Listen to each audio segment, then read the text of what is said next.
प्रणाम दोस्तों। स्वागत है आपका मेरे इस YouTube चैनल साहित्य सागर में। दोस्तों, आज मैं आपके लिए लेकर आई हूँ ममता जी कालिया की लोकप्रिय कहानी दल्ली। निधि की शादी करने के बाद मदान दंपति ने कहा, लोग बेटे का ब्याह करने पर गंगा नहाते हैं, हम गंगा मैली नहीं करेंगे। समीधा बोली, इससे अच्छा है भारत दर्शन पर चलें। घूमना उसका मनपसंद काम है, लेकिन जाने कब दिमाग में यह बात जमकर बैठ गई कि घुमक्कड़ी का असली मजा अपने साथी के संग ही आता है। फिल्मों, रोमांटिक उपन्यासों और अमर प्रेम कथाओं पर पनपा उसका दिल अभी 10वीं पास कांता कुमारी की तरह सोचता है। उसका बिस्तर प्रेमी पति सफर के नाम से बिदकता है। अनुराग मदान को सफर के नाम पर गंदे प्लेटफॉर्म, घिचपिच भीड़ और जेब कतरे याद आते हैं। अखबार पढ़ पढ़कर तुम्हारा दिमाग का दिवाला निकल गया है, समीधा ने कहा। तुम जड़ता के आनंद में मगन मन रहो, तुम्हारा बस चले तो तुम इसे रामराज्य कहो। अच्छा ये बताओ, अब तक सफर में कितनी बार तुम्हारी जेब कटी, या कब तुमने खड़े खड़े सफर किया? इससे क्या, ये सब खतरे मौजूद है तो हैं, अनुराग बोला। अब ऐसी समस्या नहीं है, वातानुकूलित श्रेणी में भी जा सकते हैं। अब तो हम वरिष्ठ नागरिक हैं, समीधा ने कहा। तुम हो, मैं नहीं, अनुराग ने स्पष्ट किया। वे हमसफर ही नहीं, हम उम्र भी थे। पत्नी 60 की होते ही रेलवे विभाग के वरिष्ठ नागरिक बन गई थी। पति को अभी 5 साल प्रतीक्षा करनी थी। समीधा को कोई कुंठा नहीं, बोली, ऐसा लग रहा है एक बार फिर लड़कपन लौट आया है। 12 साल तक आधी टिकट लगती है, अब पौनी लगेगी। ताज्जुब ये था कि अनुराग सफर के लिए तैयार हो गया। उन्होंने सोचा था कि राष्ट्रगान के अनुसार पंजाब, सिंध, गुजरात, मराठा, द्राविड़, उत्कल, बंग सब घूम लिया जाए। सिंध अब नक्शे से बाहर था। पंजाब, गुजरात, मराठा इतने प्रदेश देखने में ही 10 दिन लग जाएंगे। इसलिए तय किया कि भारत दर्शन 2 टुकड़ों में किया जाए। निश्चय आरक्षण में बदला और इस वक्त वे रेलवे स्टेशन पर थे। कूली फॉर्म के जूते पहने था।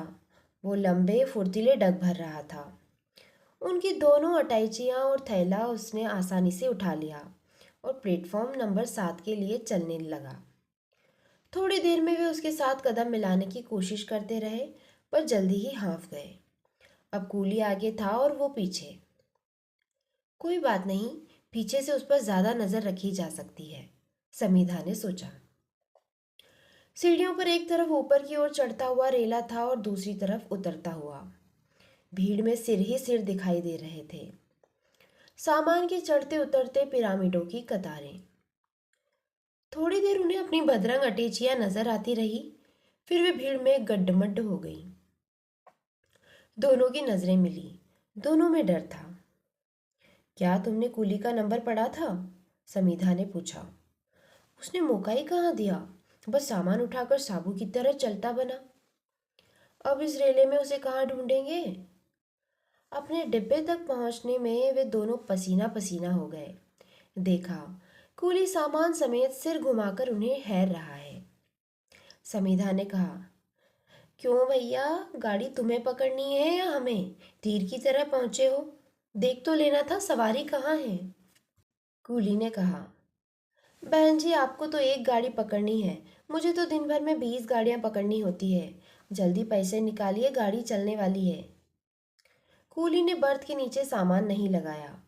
उठंग खड़ी कर दोनों अटैचियां रास्ते के बीच अड़ाकर उसने उनके ऊपर बैग रखा और 20 रुपए लेकर चलता बना। असली मरण था झुकना। झुकते समय बड़ी शिद्दत से याद आ जाता कि उम्र की चोर बत्ती है कमर। इसलिए ईटीसी चैनल पर लगातार फिल्मी नाच गाने देखकर समीधा बोल उठती, हाय ये लड़कियां कमर मटकाते मटकाते कितनी थक जाती होंगी। लोगों के पैरों के बीच किसी तरह अटैचियां ढेली और वे लस्त होकर बैठ गए। इच्छा हो रही थी कि तुरंत लेट जाए, सांस जरा सम पर आ जाए तो आंख खोले, पर तभी टिकट चेकर आ गया। आरक्षण पक्का था, पर उसे अपनी ड्यूटी निभानी थी। उसने एक एक चीज जांची, जन्म प्रमाण पत्र, नाम और तारीख। समीधा ने चेकर से कहा, मेहरबानी कर एक बर्थ नीचे को दे दीजिए, मैं चढ़ नहीं पाऊंगी ऊपर। आप खुद किसी से कहकर देख लीजिए, कहकर चेकर आगे बढ़ गया।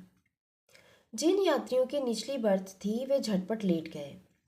उनका लेटना इस दंपति के लिए इस बात की टल्ली थी कि अब आप अपनी बर्थ पर जाकर आराम फरमाइए, गोया यहाँ से हटिए।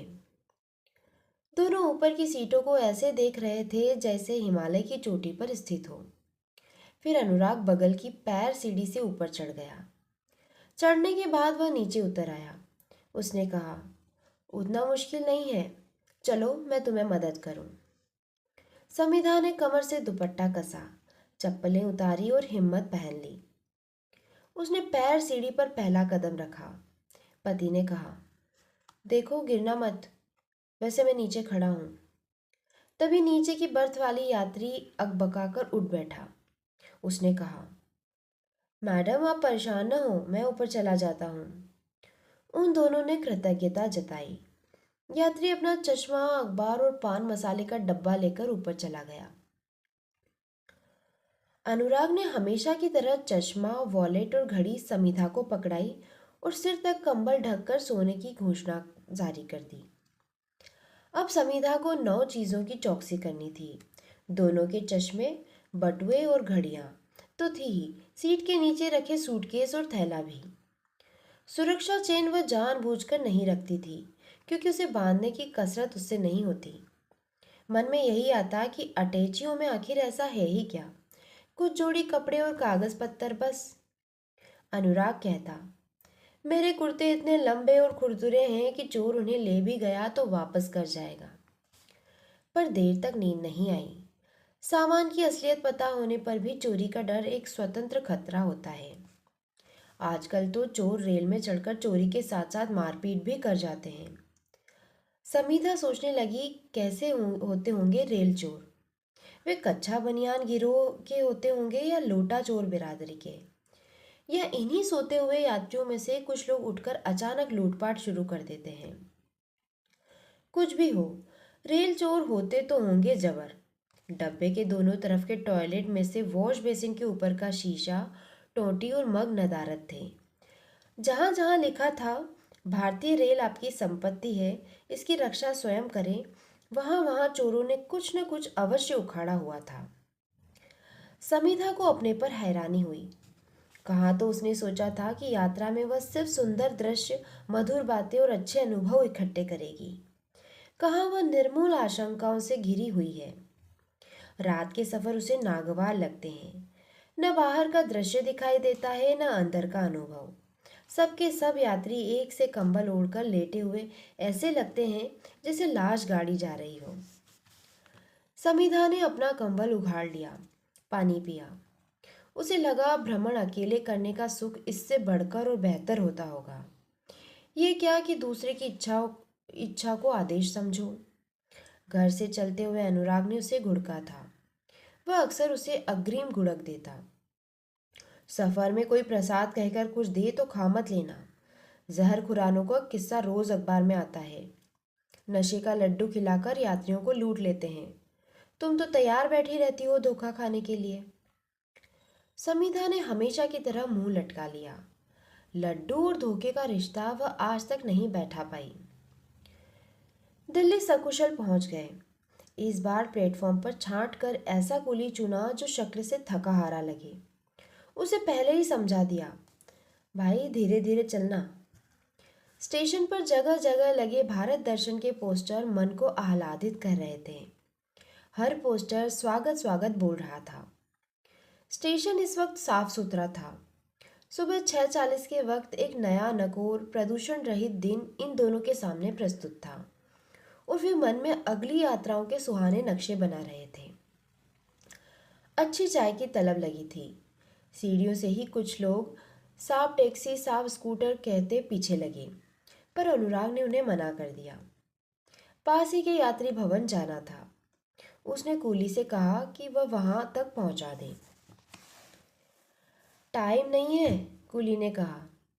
जैसे ही वे सीढ़ियों से नीचे उतरे, कूली को मैं सामान हथियाने के लिए 2-3 तरफ से लोगों ने घेर लिया। कूली असहाय सा सामान के मालिकों की तरफ देखने लगा। अनुराग ने कहा। हमें कहीं नहीं जाना है, सामान छोड़ दीजिए। सफ़ेद कोट पहने एक आदमी ने कहा। मोहन होटल चलिए साहब, एकदम सामने है, फर्स्ट क्लास कमरा, बाथरूम साथ में। श्री कृष्णा लॉज चलिए साहब, बिल्कुल नज़दीक है, दूसरा बोला। कूली बोला, सामान गिन लीजिए साहब, हमें पैसे दीजिए, हम जाएं। समीधा बिगड़ी, यहाँ दलालों के बीच हमें फंसाकर तुम कहाँ जा रहे हो? कूली ने पास खड़े पुलिस के सिपाही की ओर इशारा किया और पैसे लेकर चला गया। अनुराग ने सिपाही से कहा, देखिए हमें यहीं पास के यात्री भवन में जाना है। होटलों के एजेंट परेशान कर रहे हैं। हमारे ठहरने की जगह हम तय करेंगे या ये? इन्हें मना कीजिए। सिपाही ने डंडा फटकार कर सबको भगाया। फिर बोला, अब वहाँ जाना चाहते हैं तो कोई बात नहीं, पर मैं वहीं से आ रहा हूँ। वहाँ सारे कमरे बुक हैं, जगह नहीं है। वरिष्ठ दंपति ने गर्दन उठाकर भव्य इमारत को देखा। इतने कमरों वाले भवन में 2 पर्यटकों के लिए एक भी कमरा नहीं होगा। एक मन हुआ सिपाही की बात मान ले, सरकारी आदमी है, सच ही बोल रहा होगा। फिर सोचा चलकर देख लेने में क्या हर्ज है। रिक्शे में सामान रखवाकर वे यात्री भवन पहुंचे। साफ सुथरा हरा भरा परिसर देखकर ही तबीयत खिल उठी। पोर्च में एक मोटर बाइक खड़ी थी, जिसके इर्द गिर्द 2-3 लोग पेपर कप में चाय पी रहे थे। अंदर काउंटर खाली था। उन दोनों ने थोड़ी देर प्रतीक्षा की। खाकी कपड़ों में एक आदमी लाउंज की तरफ से आया। उसने कहा, यहाँ कोई कमरा नहीं है। किसी जिम्मेदार आदमी से बात करवाओ, अनुराग ने कहा। वह बाहर पोर्च में गया। उसने मोटर बाइक के पास चाय पीते लोगों से कुछ कहा। जल्द ही चाय पीने वाली सारी टुकड़ी ने अंदर आकर काउंटर पर अपनी जगह संभाल ली। उनमें से एक ने रजिस्टर में देखते हुए पृष्ठ पलटे और चश्मा खिसकाते हुए कहा, इस वक्त कोई कमरा उपलब्ध नहीं है। यात्री भवन में पसरा सन्नाटा देखकर यकीन नहीं हो रहा था कि इसके सैकड़ों कक्ष इस समय भरे होंगे। न कोई आता दिख रहा था न जाता। क्या एक भी कमरा नहीं होगा? बताया ना आपको। जरा रजिस्टर देखें आपका, अनुराग ने कहा तो पहली बार काउंटर कर्मचारी ने उसे गौर से देखा। अनुराग का खादी का लिबास प्रायः लोगों को इस भ्रम में डाल देता है कि वह जरूर कोई राजनेता होगा। दूसरे कर्मचारी ने कहा, आप परेशान न हो सर, बगल में लाल महल होटल है, यहाँ से बड़े और शानदार कमरे हैं, वहाँ किराया भी वाजिब है। मैं रिक्शे वाले को समझा देता हूँ, वह वहाँ चले जाइए। इन दोनों को गैर सरकारी होटल से डर लगता था। पत्नी को सारी रहस्य रोमांच वाली फिल्में और कहानियां एक साथ याद आ जाती। उनके लिए आज भी सरकारी शब्द में सुरक्षा, विश्वास और सच्चाई निहित थी। फिर लाल महल नाम ही काफी तिलिस्मी लग रहा था। समीधा ने कहा, देखिए 10 घंटे बाद हमें फिर सफ़र करना है। हमारे पास पिछली अगली यात्राओं में वैध टिकट है। कायदे से हमारा हक बनता है यहाँ। अब दूसरा कर्मचारी बोला, वातानुकूलित कमरा खाली नहीं है। कोई बात नहीं, मौसम अच्छा है, सामान्य कमरा भी चलेगा। बड़े बेमन से कर्मचारी ने एक कार्ड उनके सामने पटक दिया। अनुराग ने कार्ड में विवरण भरा। कर्मचारी ने कहा, आपको 2 दिन का किराया देना पड़ेगा। क्यों? वे चौंके।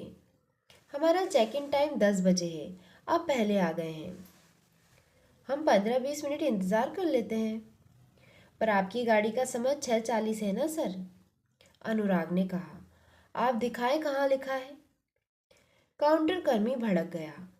आप इंस्पेक्शन पर नहीं आए हैं जो आपको कागज़ दिखाएं। दुनिया भर के होटलों में आने के वक्त से किराया लिया जाता है, गाड़ी के वक्त से नहीं। काफ़ी बहस और इंतज़ार के बाद कमरा आवंटित हुआ। शुल्क जमा किया गया और काउंटर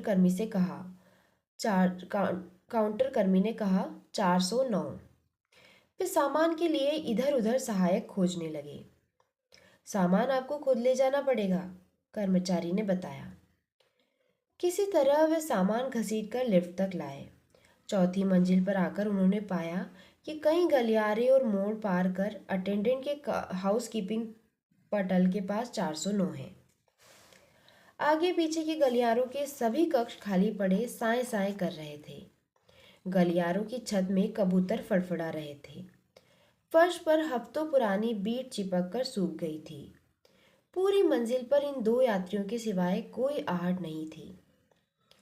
सामान उठाना एक समस्या थी। उन दोनों को लग रहा था कि यह समस्या सारे भ्रमण के साथ चलेगी। उन्होंने तय किया कि सामान नीचे क्लॉक रूम में जमा कर दें। सिर्फ थैला लेकर समीधा कमरे की तरफ चली। सूटकेस लेकर अनुराग नीचे आया। क्लॉक रूम के सहायक ने सामान घुमा फिरा कर अच्छी तरह जांचा और कहा, ये जमा नहीं हो सकते। लेकिन क्यों? इनमें ताले नहीं लगे हैं। इनमें स्वचालित ताले लगे हैं जो सिर्फ नंबर से खुलते हैं। नियम है कि ताला ऊपर से लगाया जाए। सरकारी नियमों में 5 रुपए का ताला 500 रुपए के ताले से ज्यादा विश्वसनीय था। लाचार होकर सामान वहीं छोड़ अनुराग ताला खरीदने बाहर लपका। ताले लग जाने के बाद सामान की पर्ची बनाते हुए क्लॉक रूम कर्मचारी ने कहा, आपको कितने बजे जाना है? 10 बजे की गाड़ी है, 9 साढ़े 9 निकलेंगे। उसने कलम रोक दी। ये मुश्किल काम है। उस समय यहाँ से सामान नहीं ले जा सकते। इसका क्या मतलब हुआ? 9:30 मेरा छुट्टी का समय है। आपकी जगह कोई और लेगा तभी ना जाएंगे आप। वह आदमी पड़पड़गंज से आता है। कभी उसे देर भी हो जाती है। मेरी आखिरी बस 9:30 निकलती है। बेहतर होगा आप अपना सामान अपने साथ ही रखें। कमरा आपके पास है। मजबूरन अनुराग को सामान वापस घसीटकर लिफ्ट में लाना पड़ा। एक एक कर सूटकेस सरकाकर कमरे तक लाए गए। चौथी मंजिल का सहायक गलियारे में पड़ी मेज पर बैठा पैर हिलाते हुए इस दृश्य का आनंद लेता रहा। अनुराग ने उससे कहा, हमारी सुबह की चाय और अखबार दिलवा दीजिए। वो तो एकदम सुबह मिलती है, अब चाय नहीं मिलेगी। पर नीचे तो लिखा है। वो एकदम सुबह आने वालों के लिए होता है। इस वक्त 10:30 बजे हैं। समीधा ने कहा, ये कहाँ लिखा है कि 10:30 बजे आने वाले को चाय नहीं मिलेगी? वो सब हम नहीं जानते। जो नियम हमें बताए गए हैं हमने बता दिया। आपकी शिकायत पुस्तिका कहाँ है? दीजिए, मैं उसमें लिखूंगा। यात्रियों के साथ पेश आने का वाहियात ढंग है आप लोगों का। सहायक ने बेफिक्री से कहा, शिकायत पुस्तिका नीचे है, जाइए। अब नीचे जाने की हिम्मत शेष नहीं थी। थोड़ी देर सुस्ता लेने के बाद स्नानादि की सूध आई। टॉयलेट इतना छोटा कि अगर समीधा जरा भी प्रथुल होती तो उसमें घुस न पाती। उसकी चिटकनी टूटी हुई थी। अनुराग ने कहा, यहाँ और कोई नहीं है, तुम ऐसे ही चली जाओ। पर समीधा हल्की नहीं हो पाई। कोई दूसरा न खड़ा हो फिर भी अपनी एक निजता होती है जिसे सुरक्षित रखने में चिटकनी की बड़ी भूमिका होती है। यही हाल घुसल खाने का था। बाल्टी और मग थे, साबुन नदारद था। न चाहते हुए भी सहायक से कहना पड़ा। उसने बताया, अभी साबुन स्टॉक में नहीं है। इससे तो लाल महल ही चले जाते, समीधा ने झुंझलाकर कहा। नहाना स्थगित कर वह फिर लेट गई। अनुराग तो पहले ही सो गया था। उसकी भी आंख लग गई। नींद 3 बजे खुली। जोर की भूख लग रही थी। डाइनिंग हॉल का रुख किया। पूरा हॉल खाली पड़ा था। खाने का कहीं कोई चिन्ह नहीं था। बाहर व्यंजन तालिका अपनी घोषणाओं से न्योता दे रही थी। अंदर सन्नाटा था। पता चला भोजन का समय 2:30 बजे समाप्त हो जाता है। इस वक्त भी चाय का कोई इंतजाम नहीं था। फिलहाल बाहर का रुख करने का लायक धजा नहीं थी।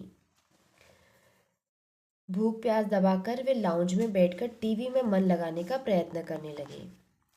टीवी के पर्दे पर तस्वीर की जगह सिर्फ धुंधली छायाएं आ रही थी।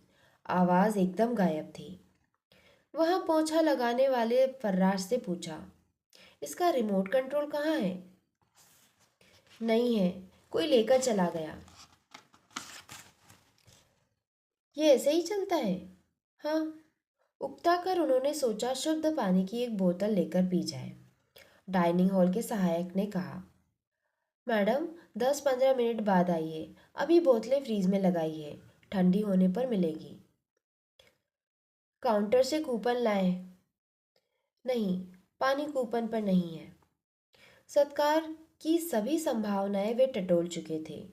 चुपचाप ऊपर आकर तैयार हुए और खाने की खोज में बाहर निकले। स्टेशन परिसर में प्रीपेड टैक्सी लेने की सहूलियत थी। उस छोटे से कक्ष के ऊपर लिखा था, निर्धारित दर से अधिक किराया लेना अपराध है, यात्री यहाँ संपर्क करें। कक्ष के बाहर पर्यटकों यात्रियों की कतार थी। उनमें युवा विदेशी यात्री तो थे ही, खालिस देशी यात्री भी कम नहीं थे। बुकिंग विंडो में पर्ची काटने वाले की सीट खाली पड़ी थी। उसका पेन मेज पर खुला रखा था।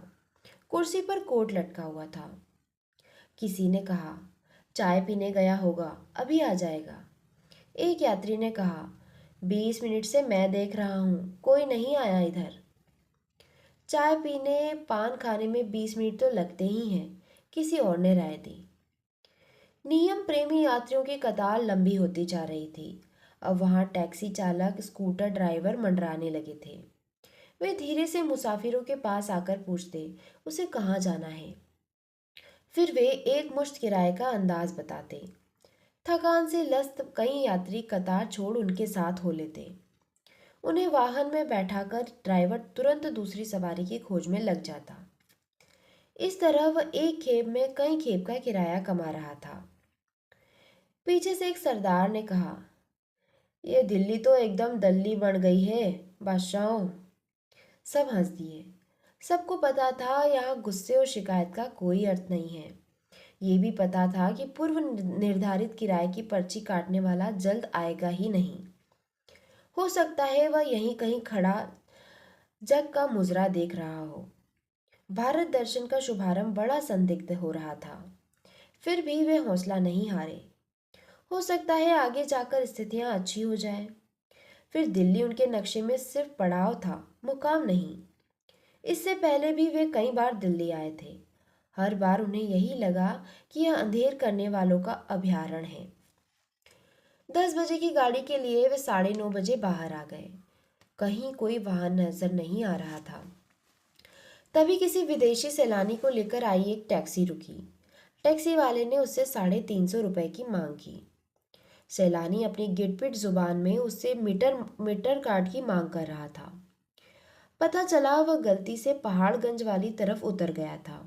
वहां से टैक्सी लेकर वह इस तरफ आया कि यात्री भवन में ठहर सके।